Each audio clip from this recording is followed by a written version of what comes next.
Para mí es claro y por qué cito los versículos de la Biblia y que ustedes los puedan leer para que quede claro que sí podemos tener esa victoria sobre el pecado. Nos han vendido que eso es imposible.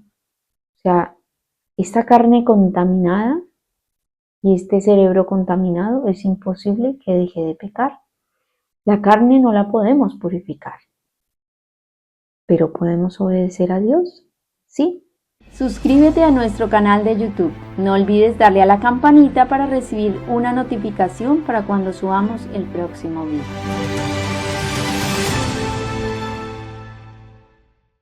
De nuevo es una bendición poder estar aquí con ustedes, poder hoy abrir la palabra de Dios y compartir con ustedes uno de los tantos temas que Dios pone en nuestra mente y que muchas veces no tenemos claro,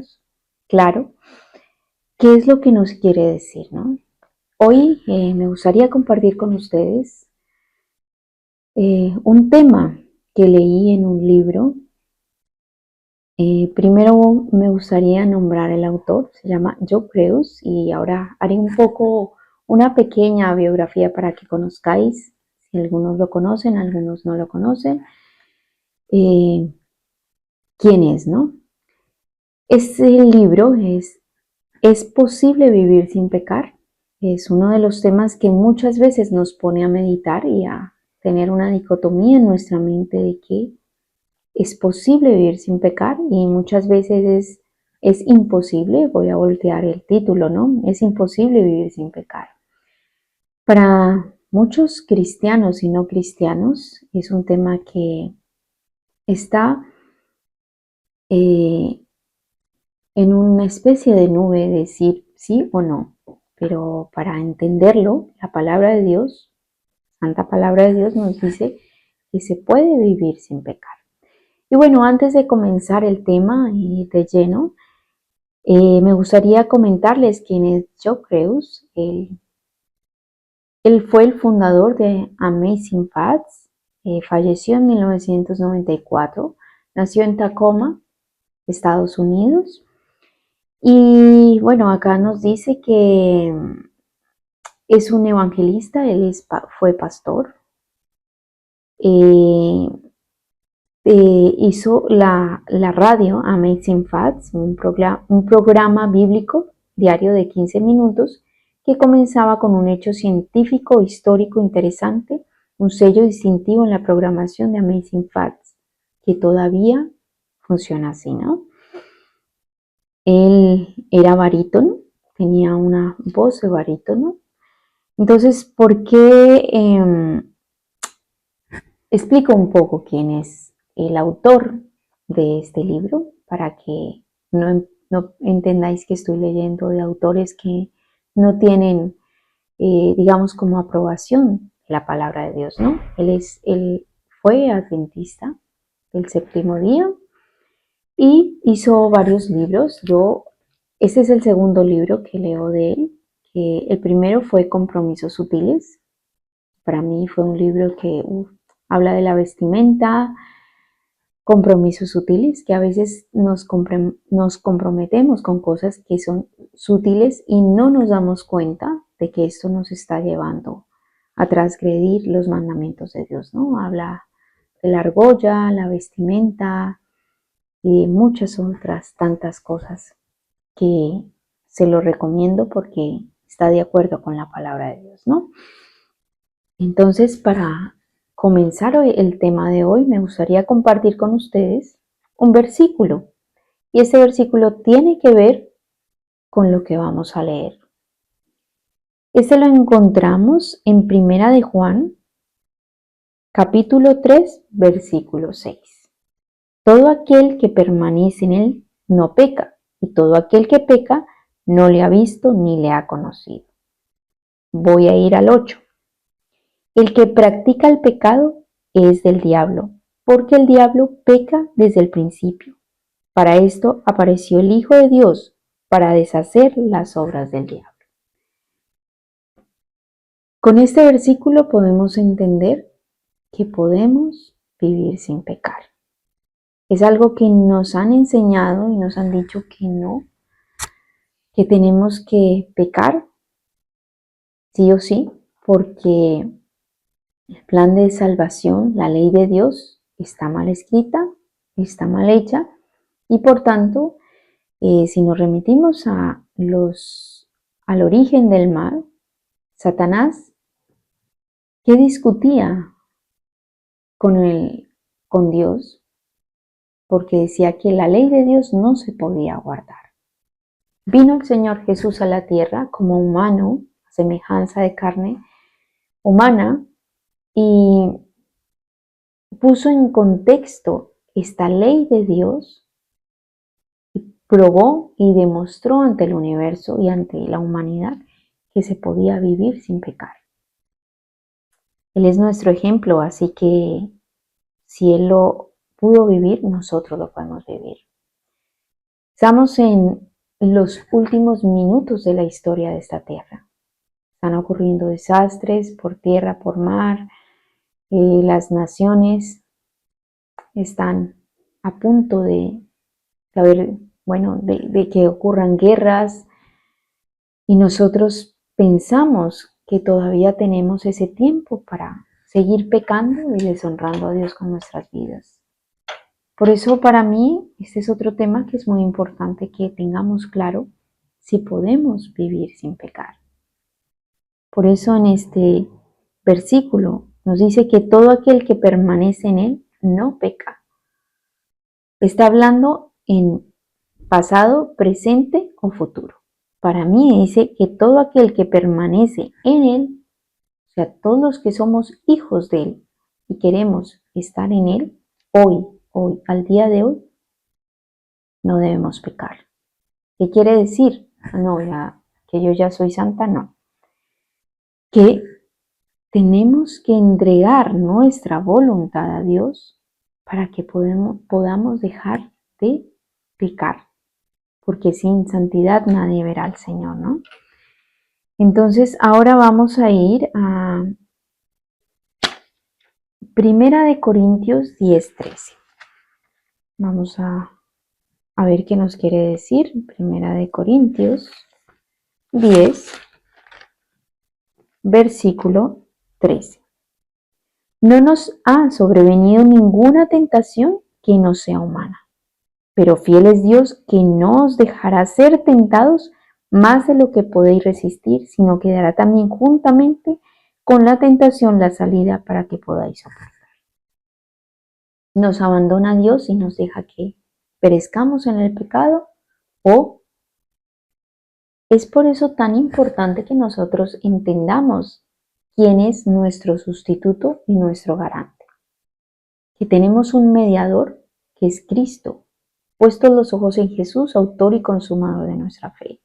Cuando nosotros no tenemos claro quién es Cristo y quién nos socorre del lodo en que estamos, podemos seguir pecando, porque si Él que vino y no se humanó y no vino en la naturaleza, este es otro tema que es un punto álgido para muchas personas, si no vino en la naturaleza caída de Adán, ¿cómo me puede socorrer si yo estoy en la naturaleza caída de Adán? Si Él no vino en esa naturaleza, no puede entender. Por tanto, sí es imposible vivir sin pecar. Entonces, para redondearlo un poco y que sea claro, porque estos temas debieran ser tan didácticos y tan claros que para nosotros quede claro. Mi Salvador es Cristo. Puesto los ojos en Jesús, autor y consumador de la fe. No tenemos otro mediador. No tenemos otro ser que venga y nos consuele que no sea Cristo. Entonces, por lo tanto, no ha venido ninguna tentación para la cual Él no haya dado la salida, porque fue el tentado en todo, pero no pecó. Y eso me dice a mí, o sea que yo que soy pecadora y estoy en la naturaleza caída de Adán, puedo vencer el pecado en el nombre del Señor Jesús. Entonces, para mí es claro y por qué cito los versículos de la Biblia y que ustedes los puedan leer para que quede claro que sí podemos tener esa victoria sobre el pecado. Nos han vendido que eso es imposible. O sea, esta carne contaminada y este cerebro contaminado es imposible que deje de pecar. La carne no la podemos purificar, pero podemos obedecer a Dios. Sí, por eso me remito siempre al Señor Jesús. Él fue nuestro ejemplo en la tierra. Vino, se humanó para decir, donde tú caíste, hombre, yo, como hijo de Dios, puedo restaurarte y entender lo que tú estás sufriendo. Por eso estoy dándote una salida. Yo ya pagué el rescate. La muerte del Señor Jesús en la cruz es ese rescate que Él está haciendo por nosotros, para que todos los que somos tentados podamos tener una salida, como dice, y dará también juntamente con la tentación la salida para que podáis soportar. Pero obviamente si tenemos una comunión con Él. ¿Por qué para mí es tan importante poder que quede claro? Porque muchas veces la verdad es que he estado en seminarios, en temas de muchas personas y a veces se explica y recuerdo a una persona que escuché una vez que decía, no, vayamos al grano y que la gente, que hasta un niño pueda entenderlo. Porque a veces volvemos el evangelio tan etéreo que la gente dice, uy, ¿eso qué es? Eso tiene que ver solo con los eruditos. No, Él no lo dio a los eruditos, lo dio a los niños. El lenguaje sencillo de un niño en el cual tú le puedes explicar y él pueda entender. Pues somos niños y necesitamos de esa ayuda de nuestro Padre Celestial. Entonces vamos a comenzar este libro, que para mí es maravilloso y veréis que al pasar de tema en tema, se va a ir ampliando ese panorama de poder comprender que podemos vivir sin pecar y es hermoso. El título dice, la primera parte ¿es posible vivir sin pecar? Como lo dice, como se llama el libro. Hace poco leí la sorprendente historia de un hombre que se sometió a un experimento científico de hipnotismo. Mientras estaba en trance bajo la influencia de una luz hipnótica, al individuo se le ordenaba tomar un vaso de la mesa y aunque era fuerte y de tipo atlético, el hombre no pudo mover el vaso de su posición. El hombre no pudo mover el vaso de su posición. Sus más acervos esfuerzos no le permitieron levantar el tan liviano vaso que hasta un niño podía mover. Es interesante, ¿no? Aquí Job Creus nos está contando de lo que había leído de una historia que a un hombre, por medio de un experimento hipnótico, se le quería hacer mover un vaso. Pero bueno, sigamos a ver qué más nos quiere decir, ¿no? ¿Por qué no pudo hacerlo?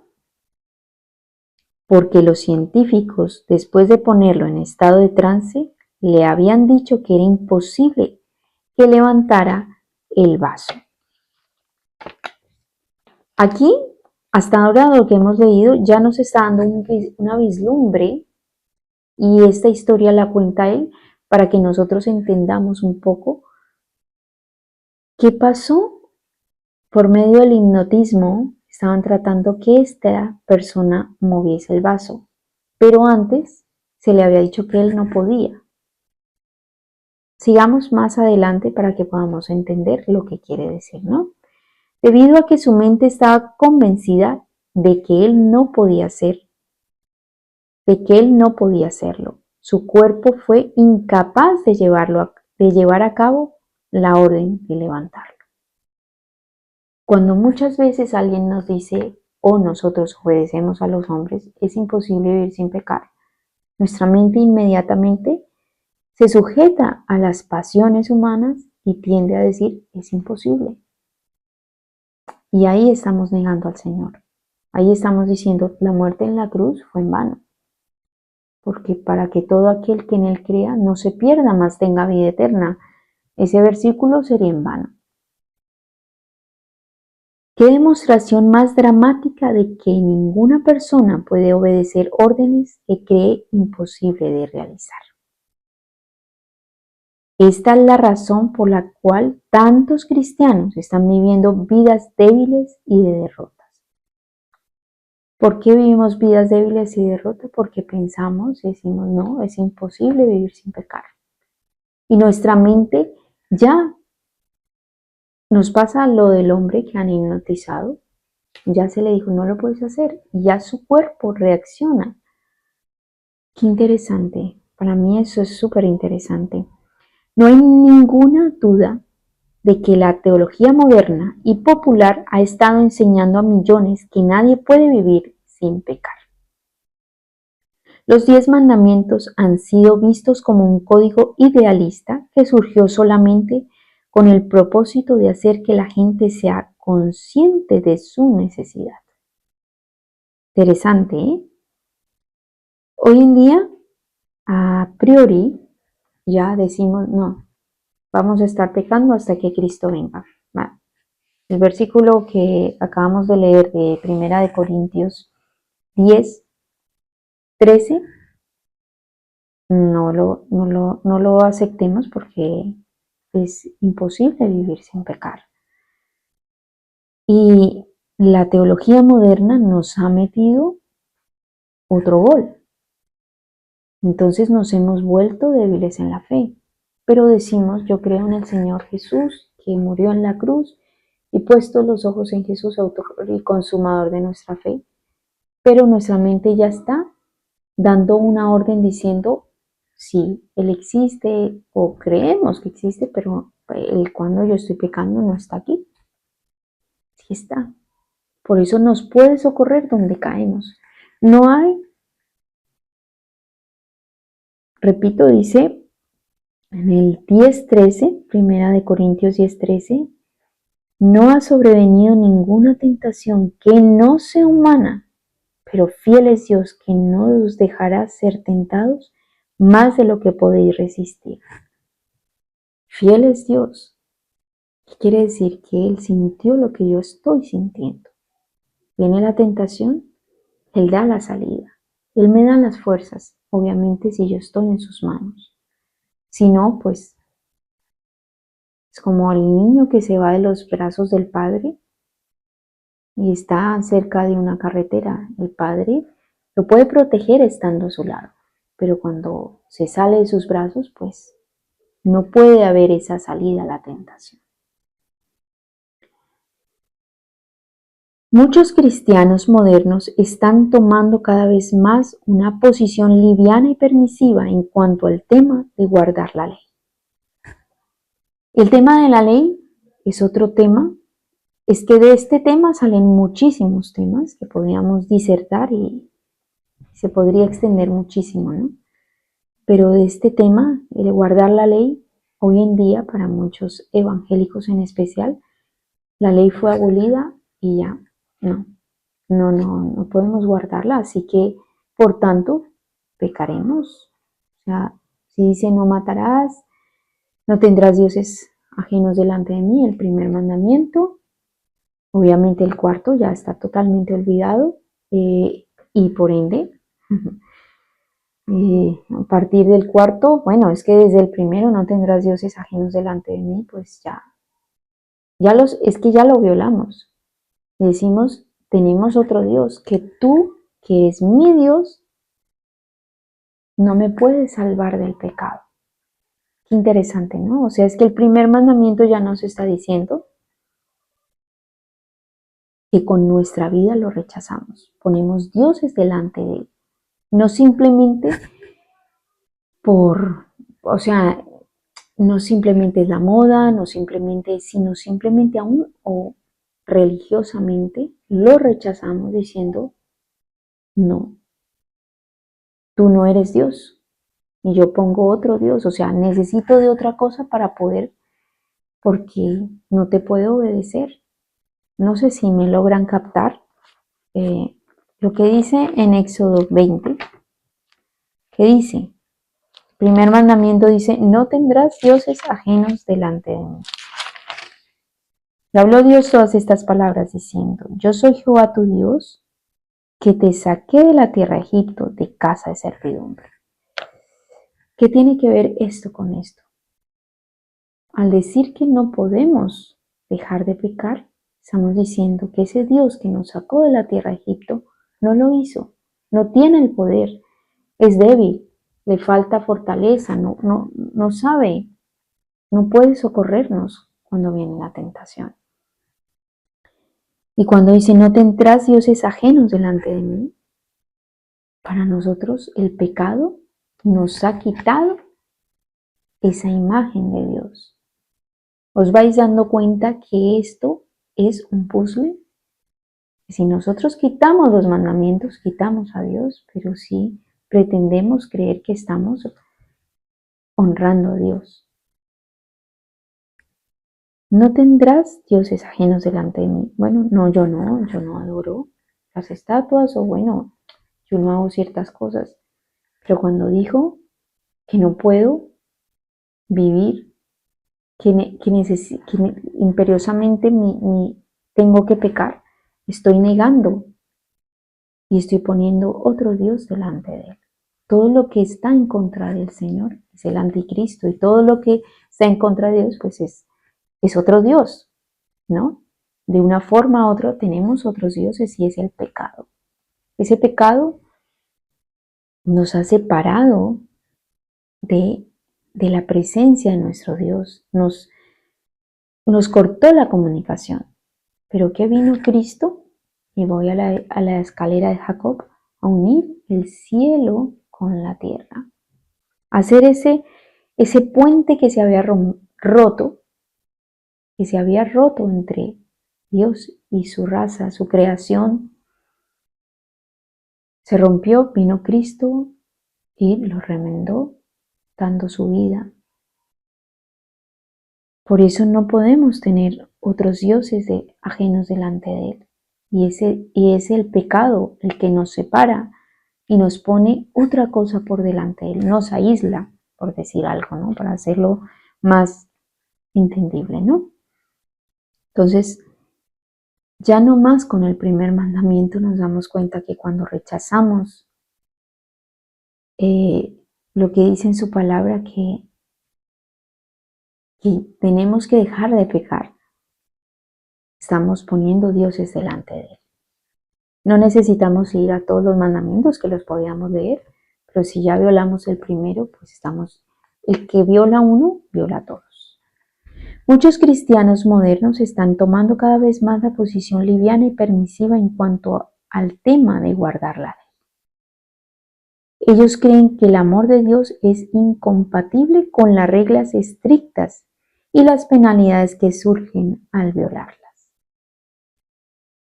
El amor de Dios, según lo que quiere decir acá, ¿no? Y yo traduzco a mis palabras, es incompatible, o sea, el amor de Dios no puede perdonar estos pecados, no puede capacitarte para vencer los pecados, sino que simplemente, que es la idea de lo que quiere decir que los cristianos hoy día piensan, simplemente es lo que está vendiendo el enemigo que hizo en el cielo. Es imposible vivir sin pecar. Tenemos que seguir pecando porque es que Dios hizo una ley que es estricta y ni siquiera su amor, ni siquiera su gracia nos puede capacitar para obedecerla. Pero es que esa ley nos habilita. No es un regaño. Es una ley de amor, es una ley de prevención. Si a mí me dicen, no te pases la calle cuando el semáforo está en rojo, ¿qué están haciendo? Guardando mi vida. No me están prohibiendo, no me están quitando la vida, me están preservando la vida. Y la ley de Dios es para preservar la vida. Como dice acá, ¿no? Y que es incompatible con las reglas estrictas y las penalidades que surgen al violarlas. Esta es una doctrina muy confortable pero completamente extraña a lo que enseña la Biblia. Podemos vivir al Señor, sin santidad nadie verá al Señor. ¿Tiene compatibilidad esto con lo que se está hablando en el mundo religioso de que no, que tenemos que pecar hasta el día en que el Señor venga? No es compatible con la Biblia. Y hasta ahora nos lo está demostrando, que ya la Biblia no lo había dicho, obviamente, pero al compaginar este libro con la Biblia, nos vamos dando cuenta de que nos está diciendo, se puede vivir sin pecar. Millones son condicionados a quebrantar la gran ley moral del universo, sin sentir ninguna culpa.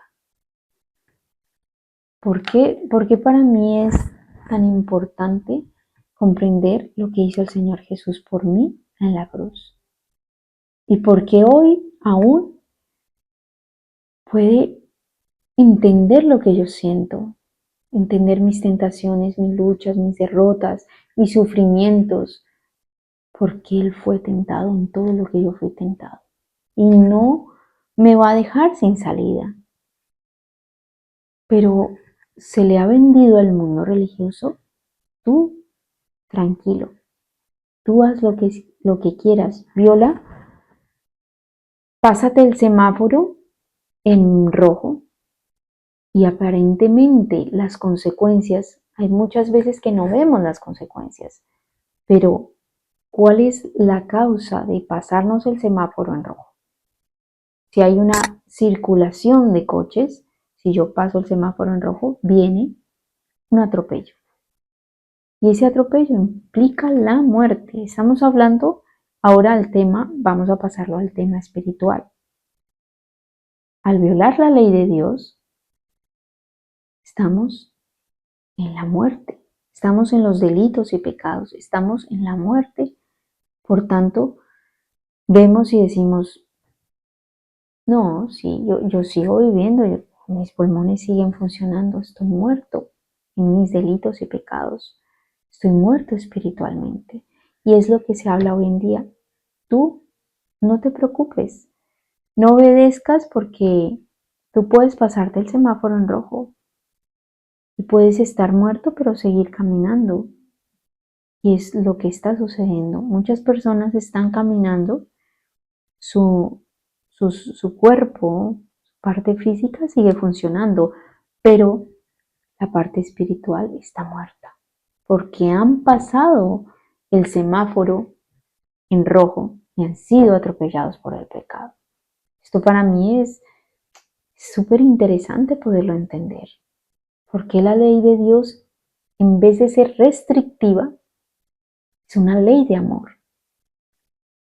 ¿Quién tiene el amor de decirme, si yo no soy consciente y me paso el semáforo en rojo, decirme, oye, Mónica, no te pases el semáforo en rojo porque puedes ser atropellada?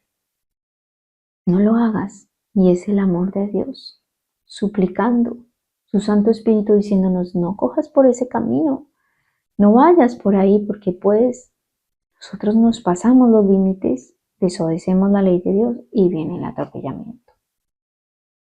Pero si obedecemos cuando Él nos habla, ¿qué viene? Viene la vida. Y no promete una vida momentánea, sino una vida eterna. Entonces, es tan interesante este tema y poderlo comprender, vislumbrar, que apenas son brisnas lo que estamos entendiendo, pero es entenderlo y poderlo graficar para que muchas personas también lo entiendan, personas que no han tocado la Biblia, personas que no han oído de la palabra de Dios, puedan levantarse y decir, yo puedo en Cristo, no puedo yo, porque si Cristo no me toma, yo no puedo. Esa es otra cosa, no soy yo la que venzo el pecado, es Cristo que me toma y ya no vivo yo, sino que vive Cristo en mí, el que vence, el que pone sus manos heridas y Moisés dice, Padre es mi sangre, no soy yo, es Él. Entonces, es tan importante esto que lo podamos comprender y podamos llevárselo a otras personas que Quizás en una época, o están ahora como en una época, yo lo estuve, decir, bueno, sí, y, y algún día voy a dejar de ser, se puede, sí, es un proceso. Es la obra de su Santo Espíritu la que va haciendo durante toda la vida ese trabajo. Su Espíritu está trabajando en nosotros y está haciendo esos llamados. Él viene y nos invita. Mónica, no caigas en esto, no camines por este lado, no te pases el semáforo en rojo que viene un coche a alta velocidad, viene el pecado contra ti. Pero yo desobedezco, viene la muerte. Pueden haber llamados, y Él permite que en ese momento pase la calle y no muera por un atropellamiento, porque me ha salvado. Pero pueden haber momentos en que ya rechazamos tanto su Santo Espíritu que viene el atropellamiento y morimos. Morimos porque lo hemos rechazado al Señor. Vamos a continuar. Esta doctrina es muy confortable, pero completamente extraña a lo que enseña la Biblia. Millones son acondicionados a quebrantar la gran ley moral del universo sin sentir culpa alguna.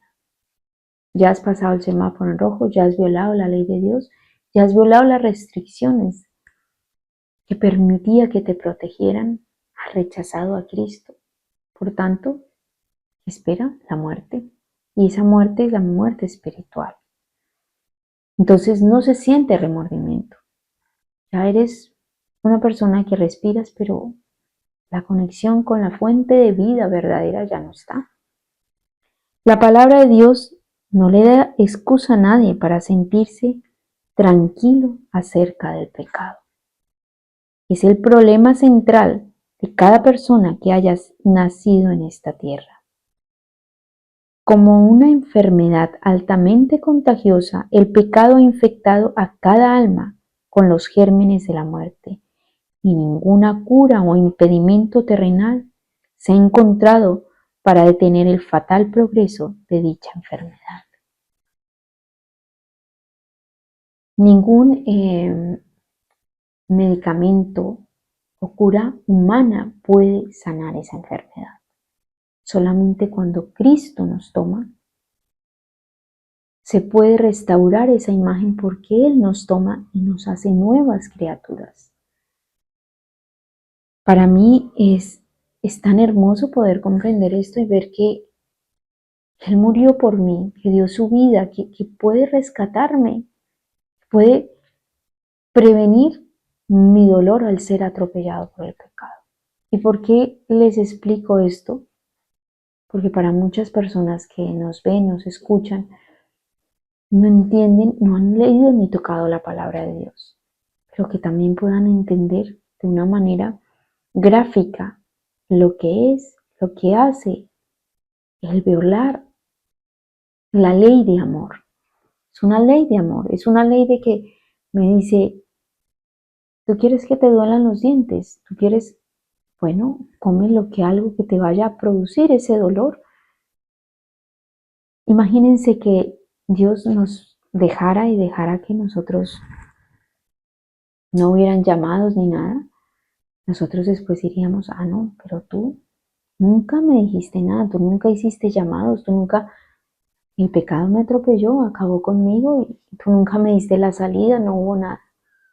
Pero Él dice, te tengo en mis manos esculpido. Yo di mi sangre, yo pagué ese precio por el rescate de esta alma humana.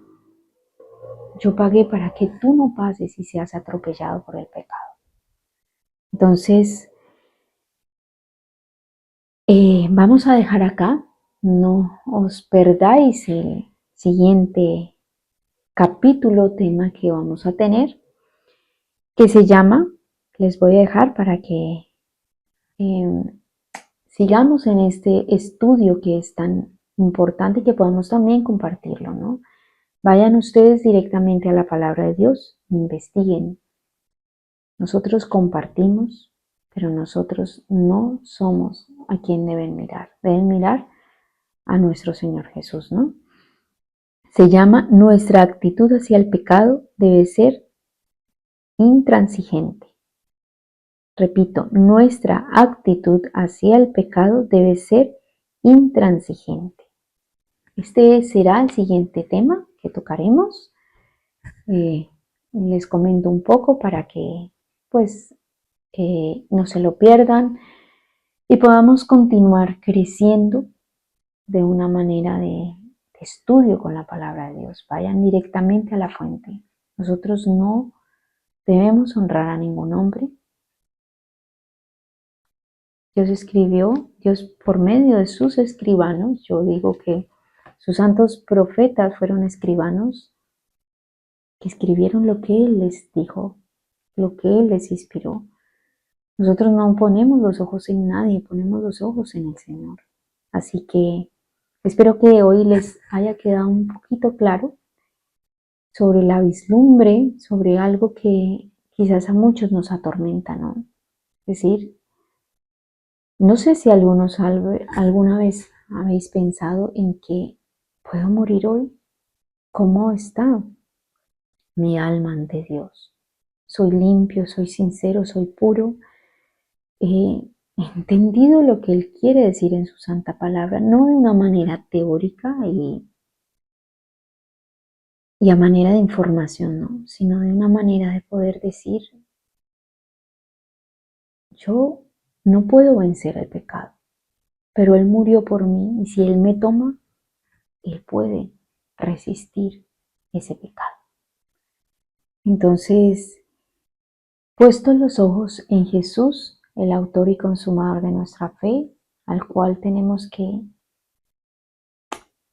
darle la honra y la gloria porque nos está dando, aunque viene la tentación, nos da la salida. Qué maravilloso es que tengamos un Padre Celestial y su Hijo que están trabajando, su Santo Espíritu que están trabajando para que nosotros podamos tener una nueva vida y podamos dejar de pasar el semáforo en rojo y ser atropellados por el pecado. Porque Él, Señor Jesús, dio su sangre por nosotros. Y bueno, para terminar, espero que les haya sido de bendición, que todos estamos aprendiendo. Para mí es una bendición poder compartir la palabra de Dios con ustedes. No soy pastora, no soy un erudito, simplemente quiero compartir con ustedes, como lo hacemos también nosotros como ministerio, compartir lo que hemos entendido. Pero siempre poner los ojos en el Señor Jesús, quien fue el que murió por nosotros y quien nos ha rescatado y nos ha dado esa salida. Y de nuevo, no os perdáis el siguiente tema.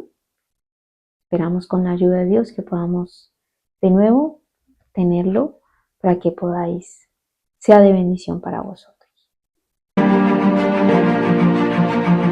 Este ministerio se mantiene gracias a tus aportes. Si quieres contribuir, ve a laverdadilustrada.com o a la descripción de este vídeo.